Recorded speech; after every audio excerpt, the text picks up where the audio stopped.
So hello everyone, welcome to engineers career point platform. My name is Gurvinder.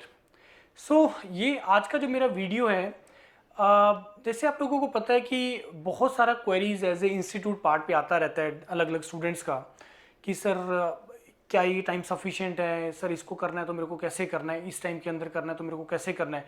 बहुत अलग अलग तरह के डाउट्स आते रहते हैं।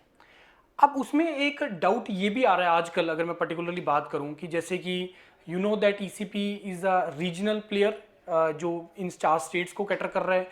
योरपीडिया इज़ अ नेशनल प्लेयर और ऑथेंटिक प्लेयर हैं जो बहुत अच्छे तरीके से सर्विसेज प्रोवाइड कर रहे हैं for various exams, for various exam preparations, for various competitive exam preparation, for interviews, GD, GT, post GATE counselling.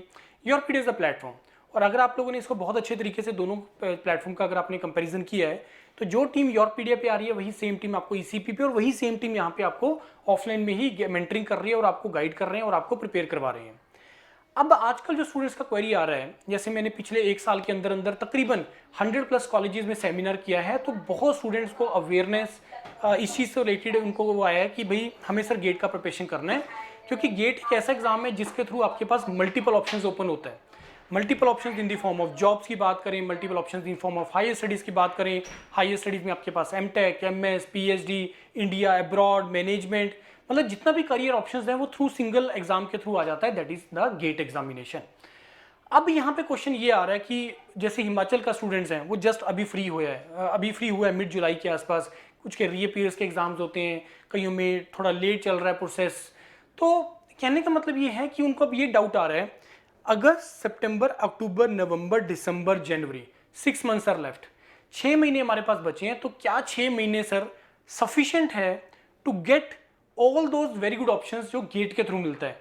चाहे मैं पर्टिकुलरली पीएसयू के हिसाब से बात करें, चाहे हम पर्टिकुलरली हाई स्टडीज़ के हिसाब से बात करें।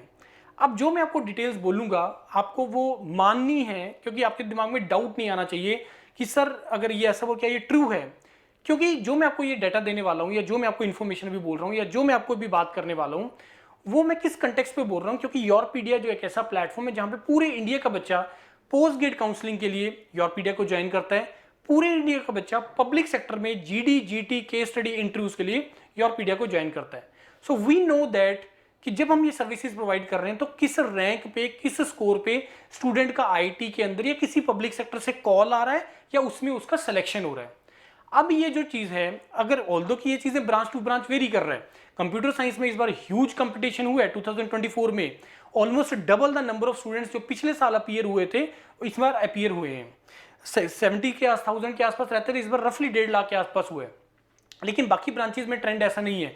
बाकी ब्रांचेज में जो कंपटीशन है वो वही है, ड्रास्टिकली लो, ड्रास्टिकली लो पिछले 5-6 साल से, और वो इतना ही रह रहा है कॉन्स्टेंटली, राइट। अब ये चीज़ अगर आप लोगों ने मेरे सेमिनार्स देखे हैं, रिकॉर्डिंग्स यूट्यूब पे भी पढ़ी हैं ईसीपी के ऊपर, कि मैंने बताया उसमें कि आपको जो चीज़ किसी टाइम पे जो पब्लिक सेक्टर आपको, अगर मैं पर्टिकुलरली मैकेनिकल की बात करूं 70+ मार्क्स के ऊपर, अगर मैं जनरल कैटेगरी की बात करूं 70, 72+, 75+, जो जनरल कैटेगरी में आपको कॉल आ रहा था, अब वो कॉल आपको जो है 55-60 के आसपास आपको public sector general category to be on the safer side में लेके चल रहा हूं। मैं वर्स्ट केस तो लेके नहीं चल रहा कि सर ये बता दो कोई जनरल कैटेगरी का मैकेनिकल अंदर के कोई ऐसा मेरे को मार्क्स बताओ जिस पे कॉल आया होगा, तो मैं बोलूंगा 45 नंबर भी है। नालको वगैरह, ये आपका कोल इंडिया वगैरह, एनटीपीसी वगैरह, ये बहुत कम स्कोर के ऊपर कॉल कर देते हैं, बहुत कम मार्क्स के ऊपर कॉल आ जाता है। अब ये चीज़ क्या सर मैकेनिकल के लिए एप्लीकेबल है, ये हर ब्रांच के लिए एप्लीकेबल है। आप उठा के देखो, हमने सारी एक एक चीज़ का वीडियो डालते हैं हम लोग कि इस स्कोर पे आया, इस रैंक पे कॉल आया, इस पे कन्वर्जन हुआ। कॉल आना एक पार्ट है, दूसरा पार्ट उसको कन्वर्ट करना भी है। ये पब्लिक सेक्टर के केस में भी एप्लीकेबल है, ये मास्टर्स के केस में भी एप्लीकेबल है, हायर स्टडीज के केस में भी एप्लीकेबल है। MS programs, direct PhD program, mere GATE qualify, 7.5+ CGPA general category, तो आपको इससे कॉल आ जाता है। फिर उसको कन्वर्ट करने के लिए आपको इंटरव्यू और बाकी सारी चीज़ों का प्रैक्टिस तो करना ही है। उसमें तो कोई क्वेश्चन है ही नहीं कि सर उसके बिना चीज़ें हो जाएंगी। एमटेक में बहुत सारे प्रोग्राम ऐसे हैं जहाँ पे इंटरव्यू का रिक्वायरमेंट नहीं होता है। पब्लिक सेक्टर में हर जगह आपको इंटरव्यू होना ही होता है, जीडी, जीटी कुछ जगह पे होता है, और 2-4 पब्लिक सेक्टर ऐसे हैं जो विदाउट एनी दिस प्रोसेस आपको ले लेते हैं। जैसे कोल इंडिया की बात करें, ना इंटरव्यू होगा ना जीडी, जीटी होगा। एनटीपीसी वगैरह, ना इंटरव्यू होगा ना जीडी, जीटी होगा, कुछ नहीं होगा। ऐसी एक आध कोई और होगा। तो कहने का मतलब ये है कि क्या सर मेरे पास 6 महीने सफिशिएंट हैं मेरे को अगर सपोज हायर स्टडीज टारगेट करना है या मेरे को सपोज अगर सर पब्लिक सेक्टर टारगेट करना है, तो क्या 6 months are sufficient? Answer is yes. क्यों? अब ये 6 महीने में कैसे पॉसिबल है? आपको एक स्ट्रेटेजी बना के चलना है। स्ट्रेटेजी के अकॉर्डिंगली आपको मूव करना है कि मेरे को कितने नंबर लेके आने हैं और कितने मेरे को सब्जेक्ट्स उसमें पढ़ने हैं, सो दैट कि मेरे को नेक्स्ट राउंड्स के लिए कॉल आ जाए। जनरल कैटेगरी एनी ब्रांच, अगर आप 35 प्लस मार्क्स लेके आते हो तो इन एनी केस आपको या तो हायर स्टडीज के लिए आईआईटी से या आपको पब्लिक सेक्टर से, अगर सपोज आपका 45 या 50 प्लस अगर आपका मार्क्स आ जाते हैं तो आपको पब्लिक सेक्टर से भी कॉल आ जाएगा। अब अगर मैं रिजर्व कैटेगरीज की बात करूं, ओबीसी या एससी एसटी या फिर पीडब्ल्यूडी या अदर कैटेगरी के हिसाब से बात करें, तो ये जो नंबर है वो बहुत ज्यादा कम हो जाते हैं। तो कहने का मतलब ये है कि अगर आप, स्ट्रेटेजी क्या है, 6 महीने बचे, क्या से सारा करने का रिक्वायरमेंट है? नहीं रिक्वायरमेंट है। 80 नंबर का पढ़ो, 80 मार्क्स का ढंग से प्रिपेयर करके जाओ। जो डिफिकल्ट सब्जेक्ट्स हैं, फॉर एग्जांपल इलेक्ट्रॉनिक्स, कम्युनिकेशन का आपका थोड़ा सा पार्ट एंड वाला छोड़ दीजिए, ईएमएफटी का एंड वाला पार्ट छोड़ दीजिए, नहीं रिक्वायरमेंट है। इलेक्ट्रॉनिक्स में हाईएस्ट मार्क्स देखिए कितने जा रहे हैं, 80 to 85 के पीस के आसपास ही रहते हैं हाईएस्ट मार्क्स। तो 15 नंबर का ऐसा मार्क्स है जिसको आपको बिना मतलब का एफर्ट लगाने की रिक्वायरमेंट नहीं है। यही चीज आप अपनी प्रिपरेशन में भी लेके आओ। 85 मार्क्स का करो लेकिन अच्छे तरीके से करो, सो दैट कि तुम वहां से एटलीस्ट 50-55 प्लस अच्छा स्कोर कर पाओ।